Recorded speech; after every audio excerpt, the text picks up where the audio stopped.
Okay, so I'm going to pray us in and we'll get started.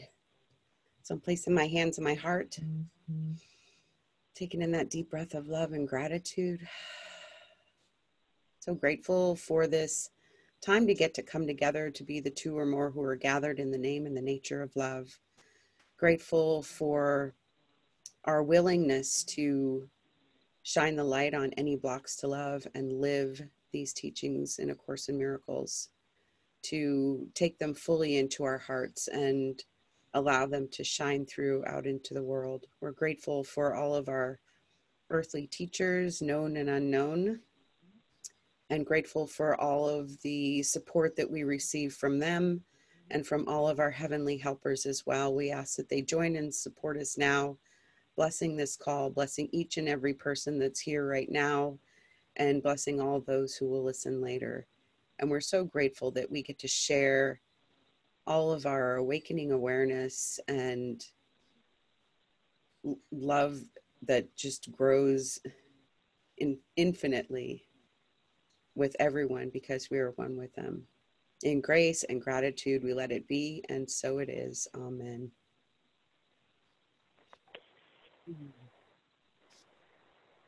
So good to see you all. So we're in Chapter 7, Section 7, the totality of the kingdom. Does anybody want to begin with our sharing? Go ahead, Carla. I'll start out. I'll just say that this was definitely repetitious, and there were points in it where I don't know if anybody else experiences this. When you're reading, you're understanding to some degree, but you just feel like it's just messing with your mind really bad, and you're just about ready to go crazy. Yes, absolutely. I had moments like that while I was reading this as well. And I don't know if that's when it's breaking down patterns in your thinking, or, I mean, there's something going on that's psychological, but I don't understand it. Yeah, I think for me, the parts where I was having challenges, like I was trying to figure it out on my own. And then I read Jennifer's blog yesterday and remembered, oh yeah, I don't have to figure it out. I don't have to figure it out. I just have to be willing to allow it to be shown to me, allow it to be revealed to me, and trust that it's happening in perfect timing. You know, Linda, and I feel the same way about the lessons as I practice them. I think, how can saying this little phrase make any difference in my life, you know? Yeah. But it's happening on another level, isn't it? I feel it is. I feel it is. And I get evidence of it at times that helps propel me forward. Yeah. Thanks, Deborah. You're welcome. Mm-hmm. Carla? So this is interesting, very interesting. I haven't read this yet. I'm going to read something that I just wrote. Penelope has read it, right? Even before I read this, and I'm going to read a line from this reading after I read this. I'm enough. I'm enough. I have lived enough. I receive enough. I extend enough. I'm connected enough. I love enough. I pray enough. I'm grateful enough. I bless enough. I learn enough. I welcome new experiences enough. I trust myself enough. I forgive enough. I express enough. I know I'm loved enough. And I know I have always been enough. And then when I opened this, when I finally found my book and I opened it, this is the line that came out to me in this reading. You are the will of God. Do not accept anything else as your will, or you are denying what you are. And I haven't even read this. And I wrote this Isn't that interesting?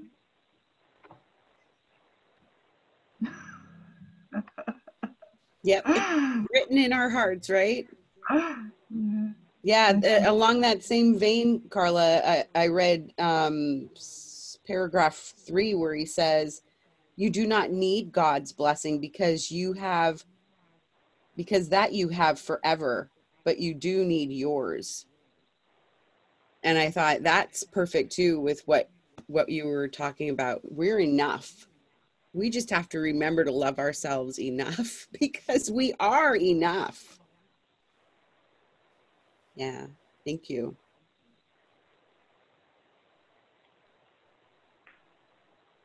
Anybody else? Go ahead, Phil. Where did I miss that? I didn't find that you're enough.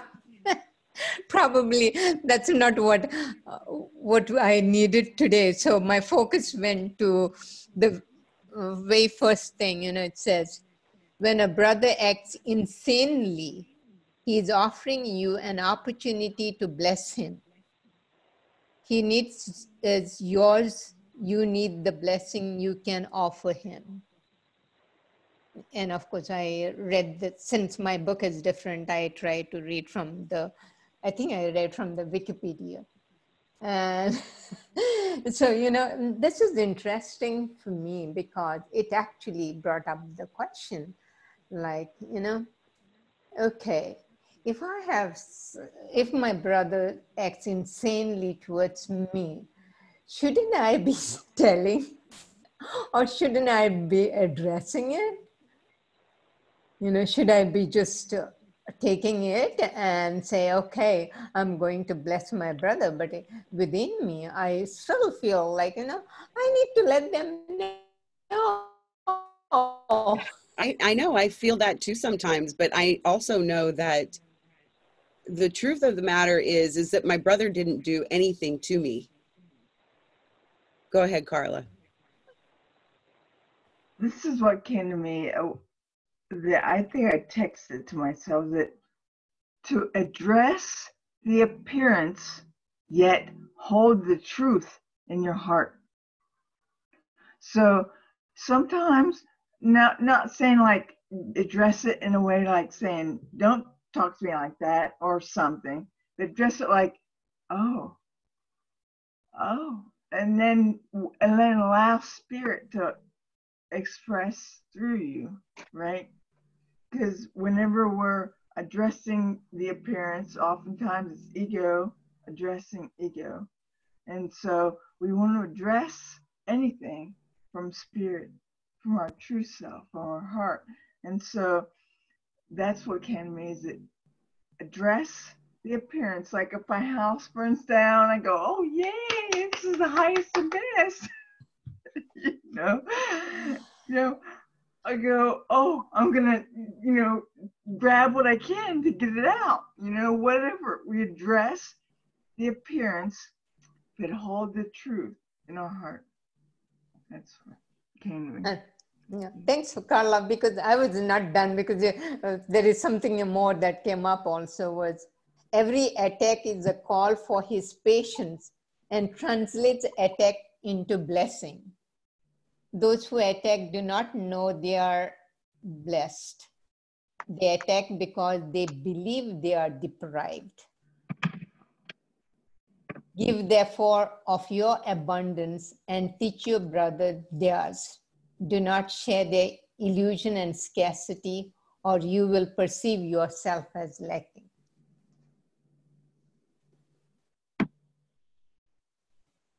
Yeah. So, yeah. Leslie, go ahead. Need help?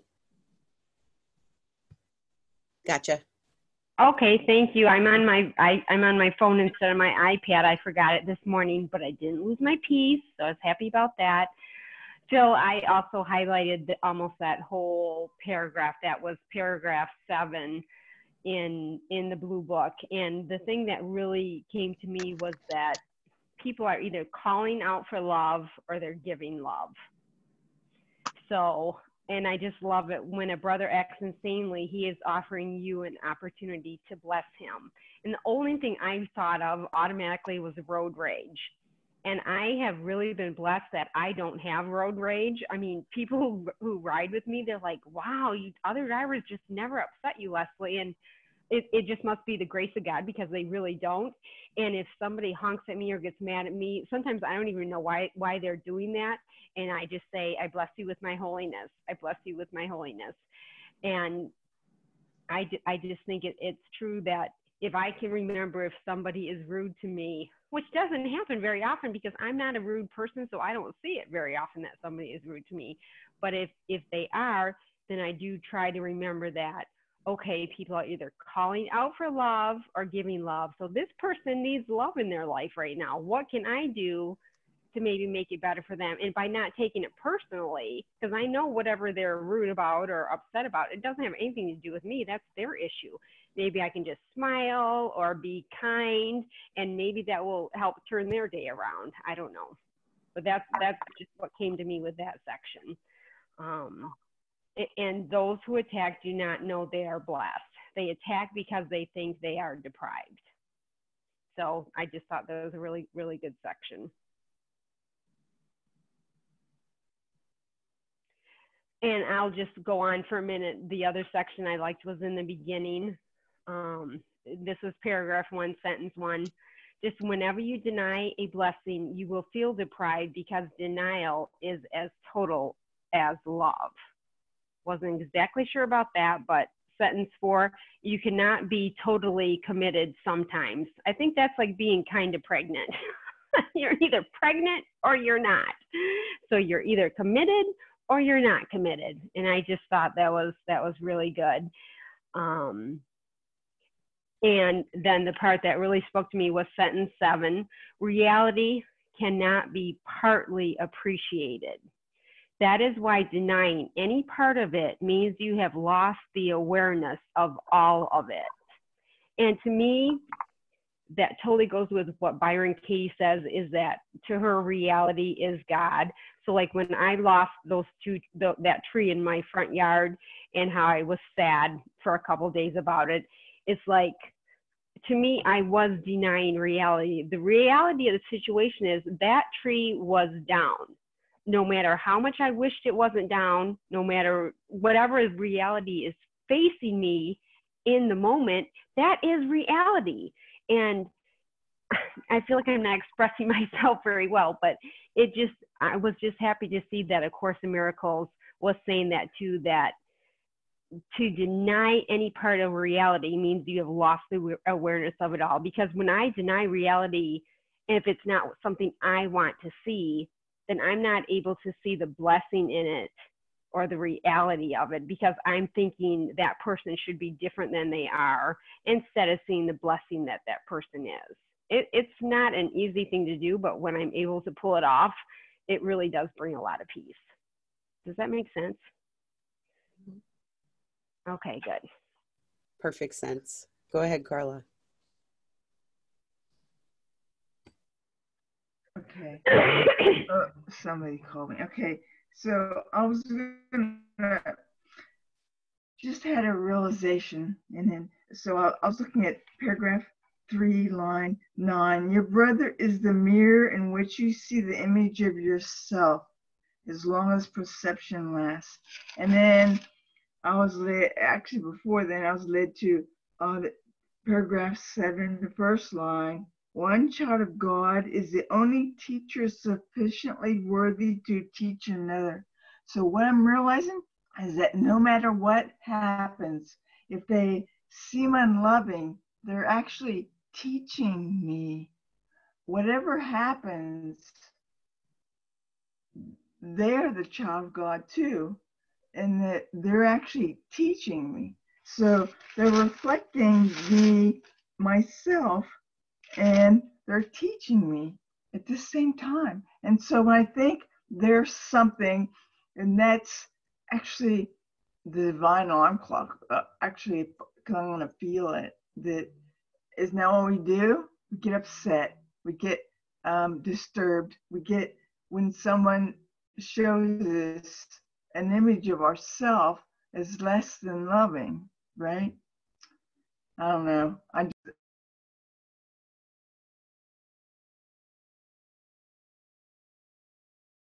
don't know why I muted myself, but I just felt this really great joy of the acceptance of the teaching.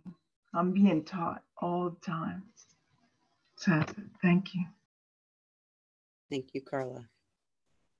Yeah, I love that what he says in paragraph 6 at the very beginning. Only honor is a fitting gift for those whom God himself created worthy of honor, and whom he honors.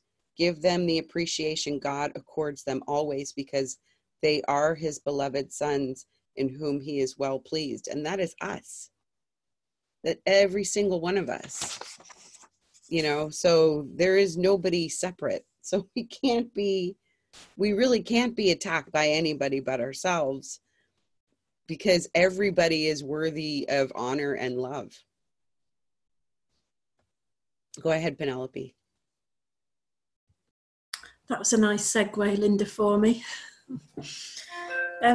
Yeah, Carla, those words, when I read them and when you've just spoken them, I am enough, leads me to this sentence, rest in his love. And when I read those words, it's like just so soothing. And when it goes on to say, and protect your rest by loving, but love everything he created for which you are a part. And it just ties in with these words that Carla had sent in the WhatsApp group. And it just, yeah, it's just so soothing. And so, even when Carla was reading them, it was like, just like this sense of just peace washing over me as Carla read them. So yeah, thank you so much. Yeah, thank you, Penelope. I know when I read that, I always think of Robin. Anytime I hear rest in God, it always makes me think of Robin, because, you know, that's her thing. We're resting in God. I'm struggling with that, but thank you, Linda. Yeah, well, I'm just here to remind you that that's what you truly are. Yeah, and so that's a lovely segue. All of everything everyone is saying, when I read this, all I could see is that it's a mirror of myself, and it's all about loving myself and honoring myself. And I feel like I keep coming back to this, and I'm kind of fixed on like the very first sentence in the first paragraph, which Leslie has brought up, and I'm going to bring it up again, because that's where I was going to open up any thoughts. Whenever you deny a blessing to a brother, you will feel deprived, because denial is as total as love. And it just brings me back to the healthy boundaries. And I feel like I have that concept down, but it feels like it doesn't go along.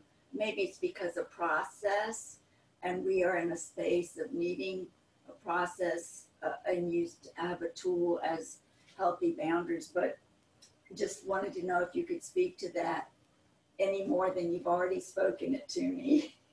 Because healthy boundaries seems to be what I'm working on. And it's a hard lesson, because, you know, in my, you know, all my life, especially, you know, being married, raising a family, taking care of elders, working, volunteering, you know, I found mostly I was choosing things that I had a sense of, yes, I can do this, or I want to. But there are a lot of shoulds going on too. And so now in my retirement, my last, you know, the season of my life, I really want to be choosing things that bring me joy, and then I'm finding in people, that relationship piece, or just in with other people, I'm finding that this this idea of saying yes when I really don't want to. And I don't know if we can take a moment to just, because the Course does not say you can have a healthy boundary, or I've not read it. So it's kind of, it seems like the Course is, I don't see, like Jennifer says once, there's no compromise. And so when I read all of these things, it really frightens me because I'm not there. Thank you. Yeah, I think, Robin, from my understanding of it, the healthy boundaries is really just about self-love. Because if I'm doing things for other people that are not honoring myself, that I feel like I am sacrificing myself for, then it's not loving to me and it's not loving to them. So, you know, I think that the Course doesn't really discuss healthy boundaries, because it's telling you, love yourself first because you're the only one. And if you have guilt about that, then you know where your work is to do. Because, I mean, I can see it in the experiences that I've had with my mom and my husband over and over and over and over again. And, you know, it still comes up for me, that feeling of, you know, I should be doing something, or, you know, or that feeling of guilt or shame that I am not doing something. But the truth of it is that if I continued on the path that I was going, I wouldn't be any good to anybody. And so I have to remember that. And I need do nothing, and except for trust that God is taking care of it all. Thank you. And I know this, and the first, that thing about, do I desire to do this? Is this going to make me feel, you know, is it going to be nurturing and loving? Right. So, anyway, but I just had to bring it up again. Thank you so much. Yeah. And then waiting and listening for the guidance, and then following it, because sometimes I'm like, but I think I should be doing this instead of what you're telling me I should be doing. Yeah. And that's a whole nother discussion. Exactly. Corrine, and then Carla. I just want to say thank you, Robin, for bringing this healthy boundaries up, because as you're talking now, what came to me where I am right now is the healthy boundaries is for me watching my thoughts, because the thoughts are what lead me to the emotions and whatever it is. So it's not the external boundaries between me and someone else, but it's boundaries of what I'm entertaining. Am I listening to my ego, or am I listening to the Holy Spirit? So I'm glad to have that on top of what I'm doing to help me. Thank you. Yes, thank you, Corrine. Perfect. Carla. Well, what came for me when you were sharing, Linda, in my mind is, how do I want to give? Do I want to give from lack, or do I want to give from love? And so I think when I give from lack, then I feel upset. And that's showing me, the upset is actually showing me where I'm giving from. Because I know my mind wants to tell me, oh, you have to give, you have to say yes, you have to do all this for other people. Like, first off, you're right, it's not very loving to myself. And really, it's not that loving to them either, because how I'm giving, it's what am I increasing? What am I focusing on? What am I expressing from? It's, I'm interested in doing it from love. And I'm going to say that I think I've said this, maybe I don't know if I said it here before, but it's come to me, this life, this world is just one opportunity after another, one long schoolroom. And I get one, whatever I choose, I'm going to need another choice in another minute. I'm going to need Spirit never stops giving me choices, never stops lovingly giving me choices to choose from love. So I'm going to go now. Thank you. Thank you, Carla. Penelope, go ahead, and then Leslie. Yeah, this thing about boundaries, something that I uncovered this last couple of weeks was over a couple of things where it was triggering some stuff within me, and it was like I didn't really, to begin with, know what was going on, and it was about people wanting me to do things, and this dialogue was going on in my mind. And eventually what I uncovered was that there was this sense of, if I didn't do it, then I would be bad and wrong. And so it went right back to this, like some of this root stuff of, well, if I don't do it, I'm going to be bad or wrong, and I'm being selfish. And then there was this other whole dialogue of judgments about it. And interestingly, one of the things has not actually cropped up again since. And the other one, it actually ended up then, once I got the insight and did the forgiveness work around it, it actually then, there was a real loving solution to it that's working for both of us, or I think will work for both of us. So yeah, that was really helpful when I got that one.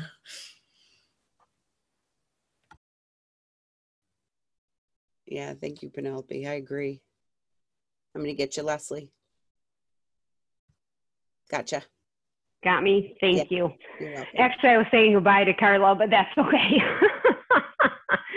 I just wanted to say that I think the first couple times you say no, at least this is how it's worked for me. When I've said no to somebody, it was really, really difficult because, like you just said, Penelope, it makes me feel like, number one, I'm a people pleaser. So by me saying no, it's like, oh my gosh, they're going to get mad at me, or they're not going to like me, or, you know, and just my thoughts go crazy.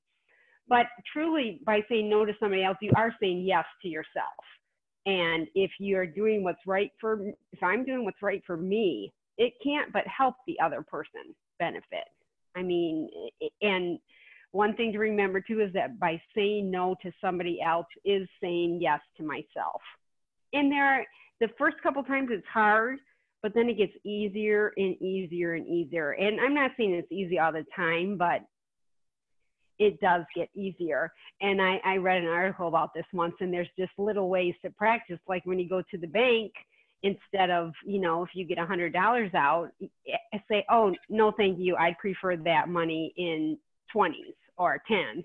And just to practice saying no, and I would prefer the money in a different denomination.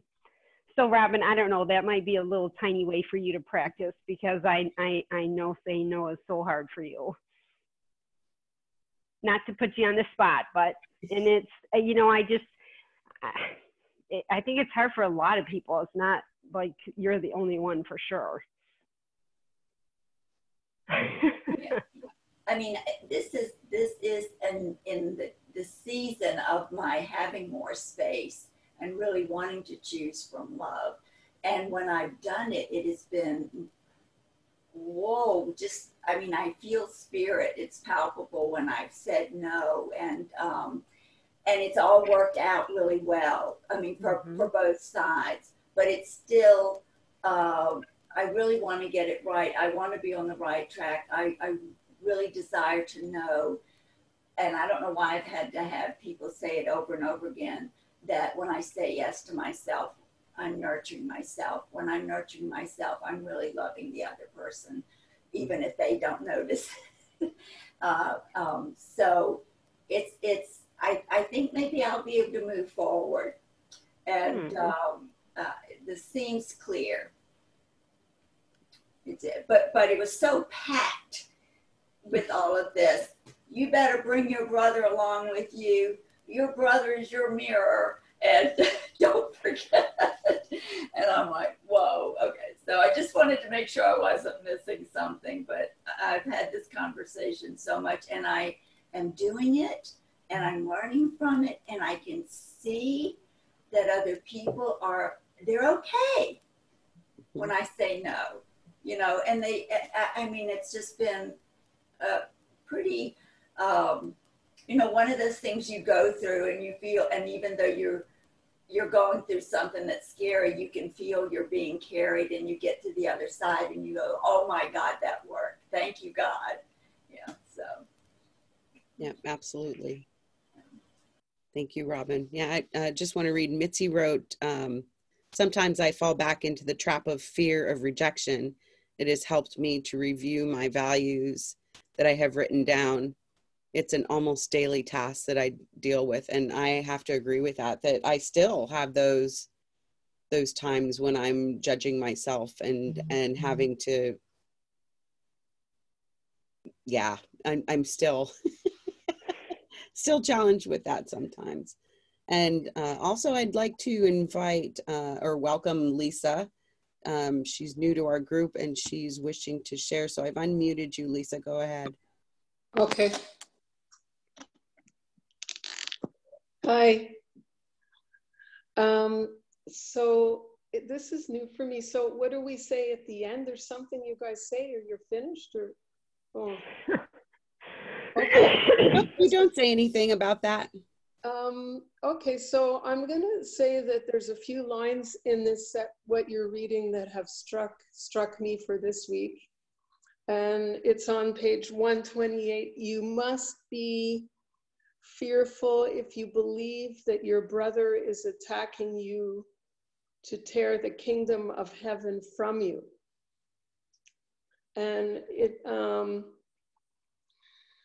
the system of my attack and defense, that speaks a lot to me and makes me realize a lot. It's just, I think what it brings up is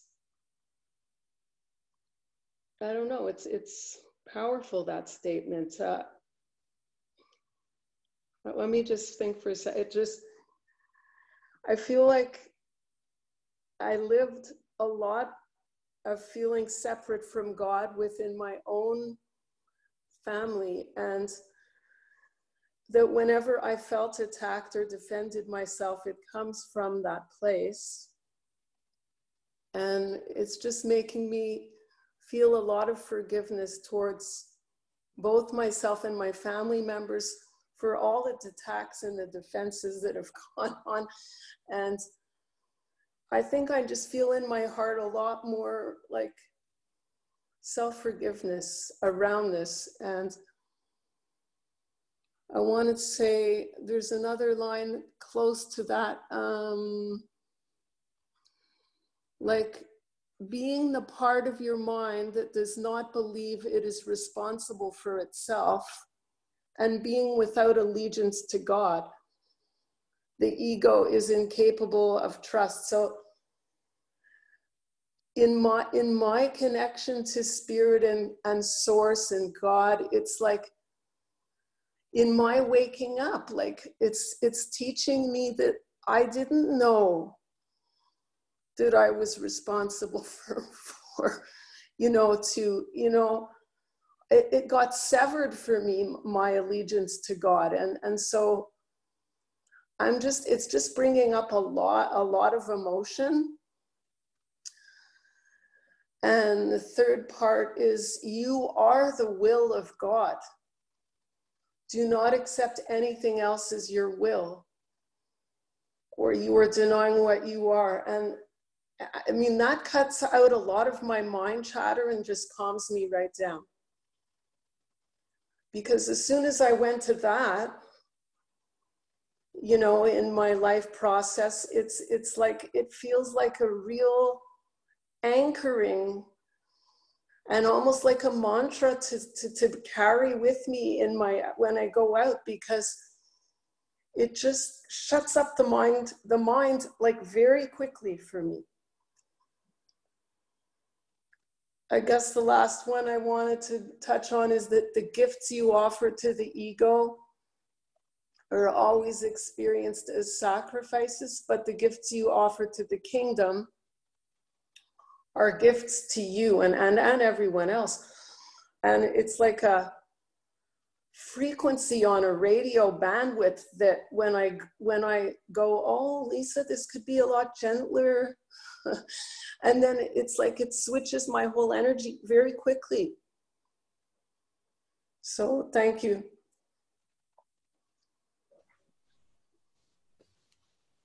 Thank you, Lisa. Beautiful share. So glad you're here. Does anybody else have anything to share, anything to say on that, or what has been shared before? I have a line written on my notes here, and I don't know what it means. It just says confusion comes from extending life, but I don't have any other context around it. Confusion comes from extending light. Life, L-I-F-E. Oh, life. Yeah, that's not ringing a bell with me. It's not just you then, it's me too. I'll try to find it again, but it's just like I said, out of context. Yeah. Well, I know, like in paragraph 3, one of the things that I have highlighted. Linda, I was wrong. I didn't read my note right. It comes from not extending life. Ah. Robin. Makes a little difference, doesn't it? Yeah, it makes a big difference, huh? The exact opposite. That's awesome. That's funny, Linda, it didn't ring a bell with you. I know. So I'm like, that doesn't sound right. Glad you found it, Deb. Thank you. And Carla, I want to say I really appreciate your comments. It seems like everything you add is really pertinent. Oh, I'll let her know, Deborah. She had to leave already. She leaves halfway through because she has another group. But I'll let her know. Okay, yeah, please share that with her. I sure will. I sure will. Penelope, go ahead. Yeah, the bit that Deborah's referring to it's in paragraph 5, and it's line 5. All confusions comes from not extending life because that is not the will of your creator. Mm-hmm. The paragraph 5, Deborah, line 5. Yeah, that makes sense. That makes a lot more sense. You know, I'll have to admit that all this seems like a tall order. After I read it, it's kind of overwhelming. Like, how can I ever get to the point of actually getting this correct and doing it most of the time? Yeah, and I feel like that often myself, but I just remember visitors. I just remember listening to Esther Hicks and Abraham talk about you can never get it wrong and you can never get it done. So it's not that we're going to have that kind of a destination feeling, I don't think. I think it's more like we're just practicing every single moment of every single day. And sometimes we practice a little better than others. And as long as I'm continuing to practice, then I'm getting somewhere. Even if I'm not seeing it or feeling it in the moment, I know I'm getting somewhere. Yeah. Okay, yeah, thank you, Linda. You're welcome. Because I know like in paragraph 3, it's about halfway through, when he's talking about the how the ego's picture is deprived, and he says, do not see this picture in anyone, or you have accepted it as you. And I know that this is something that I'm working with intensely right now, because I have dealt with the illness of my mother and my husband for these last several years, and I'm not able to see them as perfect, whole, and complete, just as they are. And that is what has projected the appearance of diabetes and high blood pressure on me. And that is why I have to have that healthy boundary as far as loving myself, because I don't really wish to have diabetes and high blood pressure.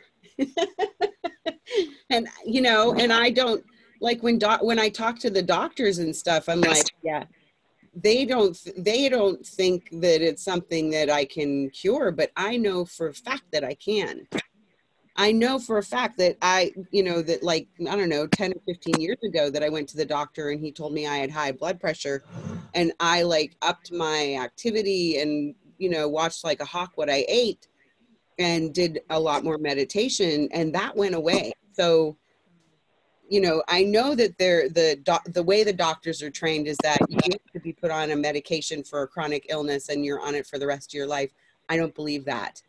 I really don't believe that. I know for a fact because I've seen miracles. And so I know that as I am working through this, you know, releasing the illusion of what it appears is going on with my husband and my mother, and not judging myself for seeing them, for not seeing them as perfect, whole, and complete, and not judging myself for not seeing myself also as perfect, whole, and complete, that stuff's going to go away. It's going to dissolve, and I know it. I know it. I'm just, you know, I have to be patient. But that's not always, you know, dear Lord, give me patience right now. So go ahead, Robin.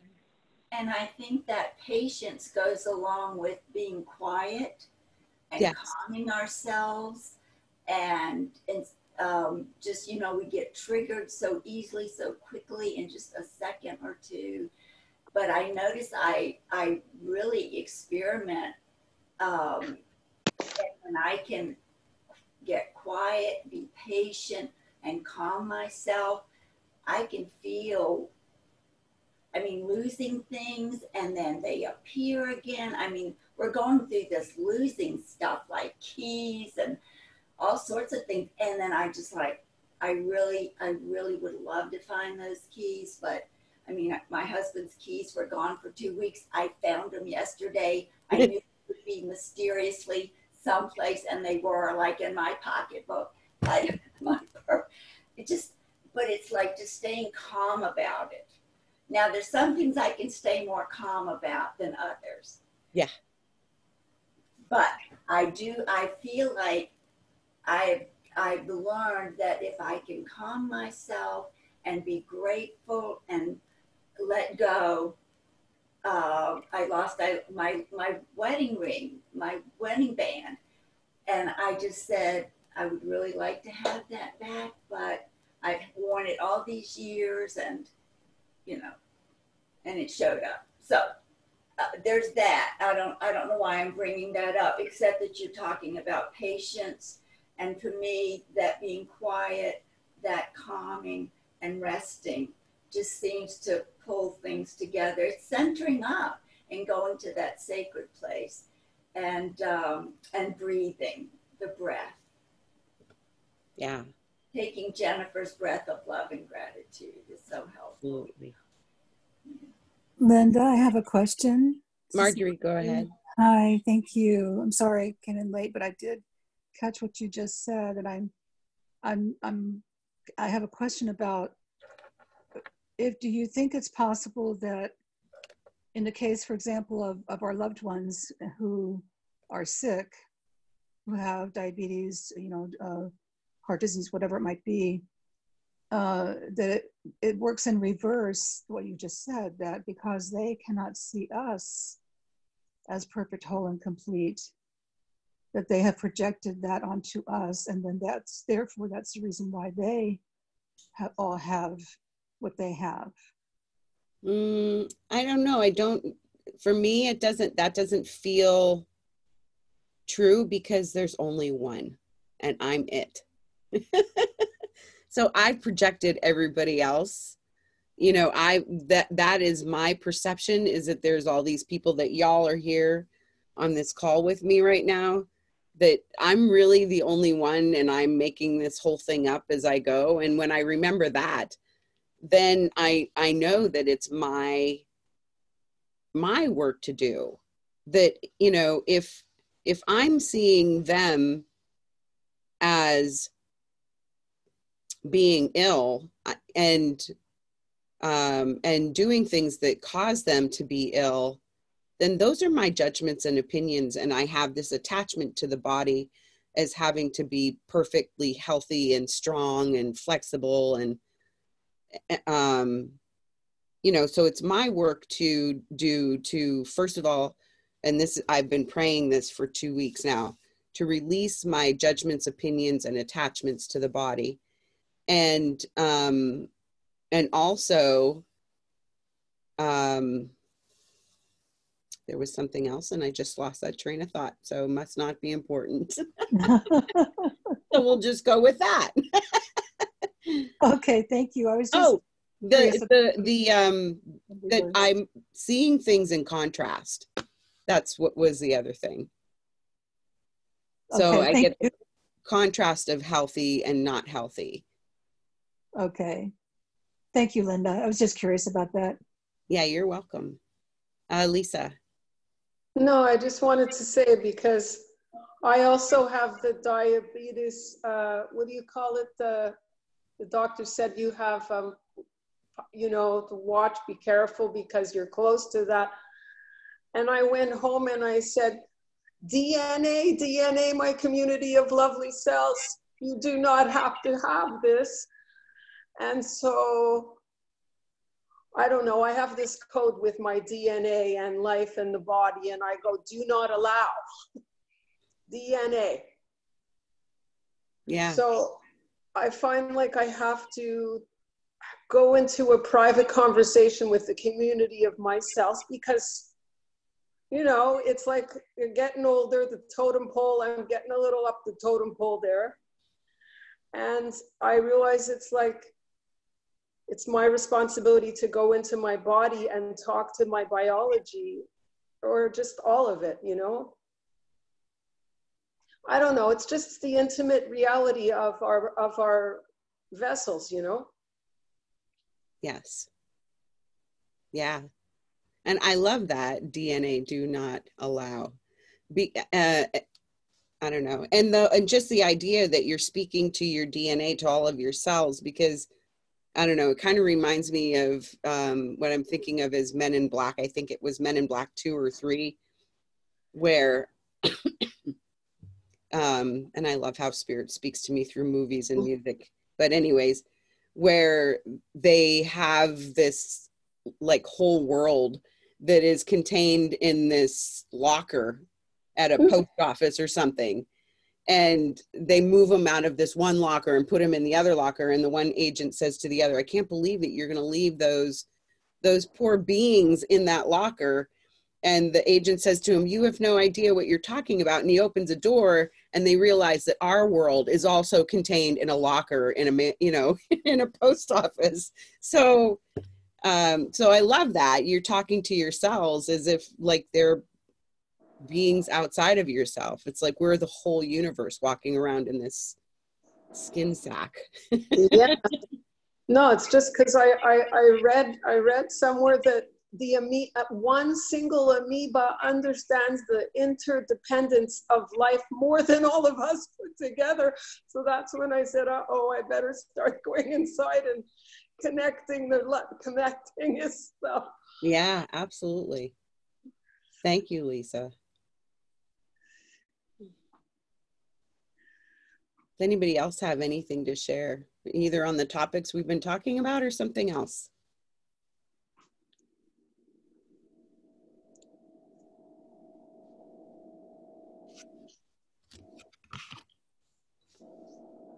Well, let's see. I did have almost the whole last 2 paragraphs highlighted. in paragraph 10 where he says, see the love of God in you, and you will see it everywhere because it is everywhere. See his abundance in everyone, and you will know that you are in him with them. You are as lonely without understanding this as God himself is lonely when his sons do not know him. The peace of God is understanding this. There is only one way out of the world's thinking. Understand totally by understanding totality. Perceive any part of the ego's thought system as wholly insane, wholly delusional, and wholly undesirable, and you have correctly evaluated all of it. The gifts you offer to the ego are always experienced as sacrifices. I know we read this before, but the gifts you offer to the kingdom are gifts to you. They will always be treasured by God because they belong to his beloved sons who belong to him. All power and glory are yours because the kingdom is his. And that, you know, again, it just reiterates to me that there's only one. There is only one. We're it. We are the cells in this body of this appearance on earth. So, yeah.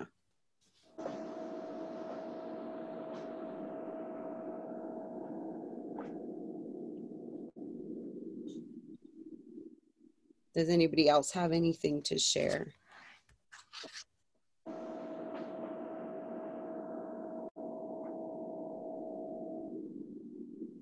Just that this reading has made me so aware of every little,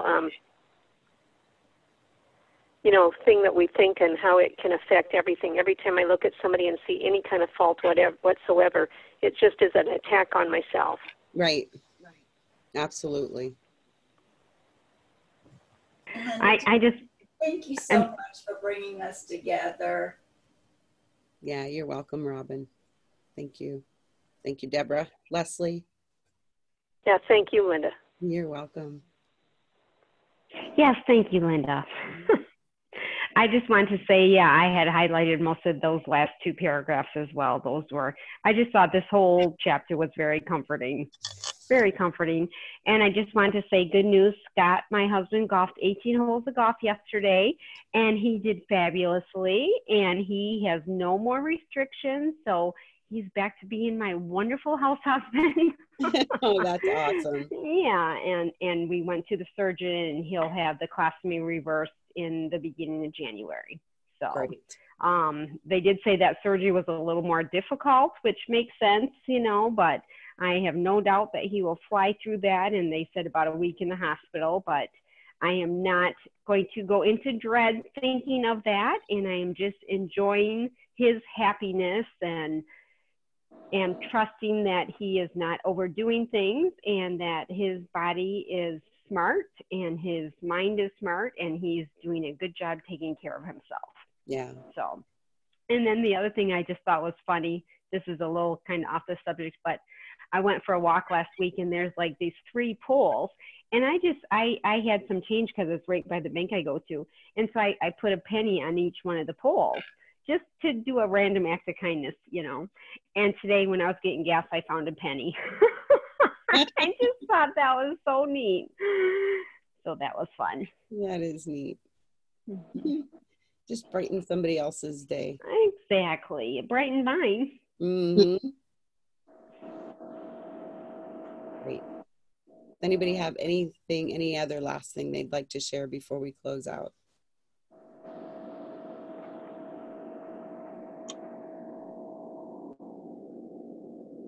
All right.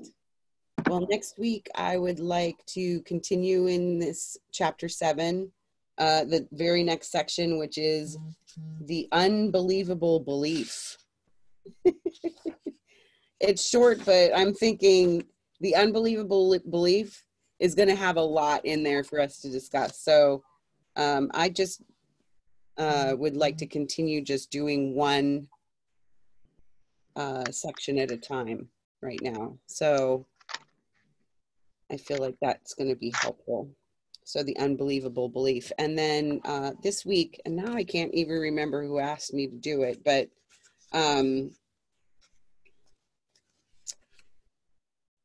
prayer. Yes, the prayer. So instead of reading from the Pathways of Light from my lesson for today, I'm going to read from the prayers to the 7 sacred flames. I don't know if you can see this because I have my video hid. And this is one of my favorite prayers in this book. This is from Aurelia Louise Jones, and it's the offering of the broken heart. Beloved presence of God, I am, with surrender and humility, I come to the altar of mercy to offer my broken heart. This day I offer my sorrows, my tears, my fears, my worries, my pains, my grief, my loneliness to the altar of love, knowing that it is only through the drenching of the heart into the fires of pure divine love that all human attributes of the broken heart can be miraculously healed and transformed. As I offer my broken heart in total surrender and acceptance, I know that my heart will be softened. I also know that my pains and sorrows are a learning tool, the cleansing catalysts that will help me perfect the divine gift of love that will open wide the realms of light upon my soul. As I allow myself to feel the pain with surrender, I also allow myself to release it, to be transformed into the most wondrous gift, beauty in all its celestial perfection, health in all its full magnificence, wisdom in its unlimited glory are the gifts bestowed upon those who possess this great love. The love of God, the love beyond all gifts, I now pray with all the energy of my heart that I might be possessed by this Christ-like love. I let this great love sing as a melody of praise, gratitude, and thanksgiving from my heart each moment that I live. And so it is, beloved, I am. Amen.